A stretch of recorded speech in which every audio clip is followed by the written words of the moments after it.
Well, this week we're once again putting the unemployment rate to the smell test. The government, they've been telling us the jobless rate is holding steady at 8.2%. But one man's analysis of the data shows that the unemployment rate could actually be as high as 22%. So can we trust the data coming out of Washington on, well, from unemployment to inflation to all kinds of economic measures? Joining me now is economist and the creator of Shadow Government Statistics, John Williams. And John, your number came out this past week, and I looked at it, 22.9, I think, it's something like that. Why is your number so much different than the one that we get from the government? Well, it's a matter of definition. If you went around the country and asked everyone whether or not he or she was unemployed, the average guy would give you a quick response, doesn't have to think about it. Most people have a very solid opinion on that. The problem is that you'd get a much higher unemployment rate if you based it on such a survey, as opposed to what the government puts out due to definition. The government actually puts out 6 measures of unemployment. Their headline number, the U3 unemployment rate, has people needing and wanting a job and willing and able to take a job. But the defining factor, what differentiates, is that the people in the headline unemployment have looked for work in the last 4 weeks. If people haven't found jobs, if they've been looking for a while and they give up looking for work because there aren't jobs to be had, the government no longer counts them in the headline number.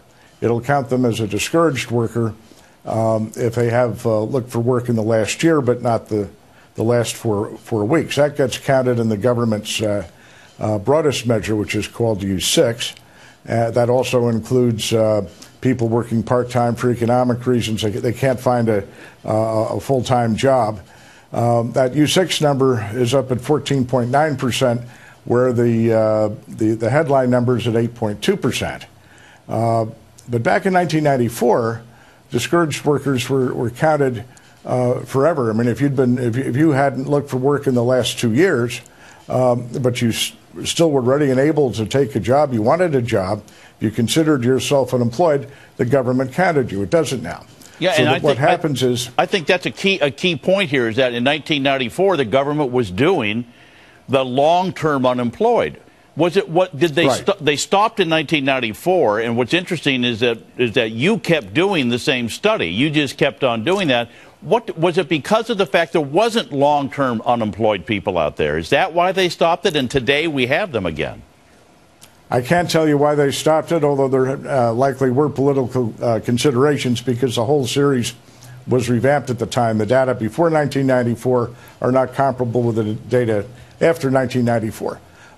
I estimate the long-term discouraged workers, those people that no longer are counted by the government, they move from being unemployed in the U3, then they move into the broader discouraged worker category in the U6. But after they leave U6, they're gone.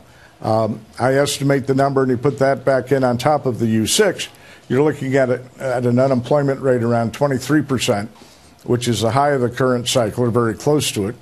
It's the high of the post-World War II era. It's about 10 percentage points shy of what a comparable number would have been in the Great Depression. Yeah, and there's the chart, and you can see the bottom line is at 8.2%. Then that U6, like you said, I like to refer to them as the short-term discouraged workers, the ones that aren't looking anymore. And then your number up there. But what's troubling is that the U6 and your number are going up. They're not going down. That's right, because increasingly people are not able to find work, and they're falling into that discouraged or long-term discouraged category. It's a very bad circumstance.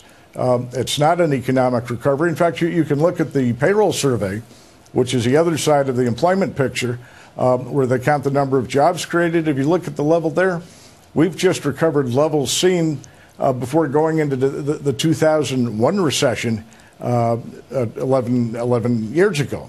We're still well shy of a recovery in the payroll employment. This is not an economic recovery. One of the things, every time this comes out on the first Friday of every month, a lot of people think there's some sort of political gamesmanship going on, especially when we're close to a presidential election. I've always chalked it up to the fact that you've got 2 different surveys, the payroll survey and the household survey, and then you got your survey. What's right? All right.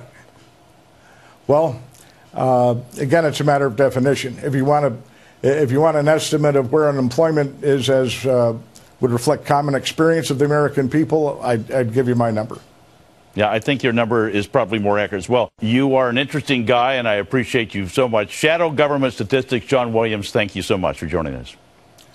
Thank you for having me, Tom.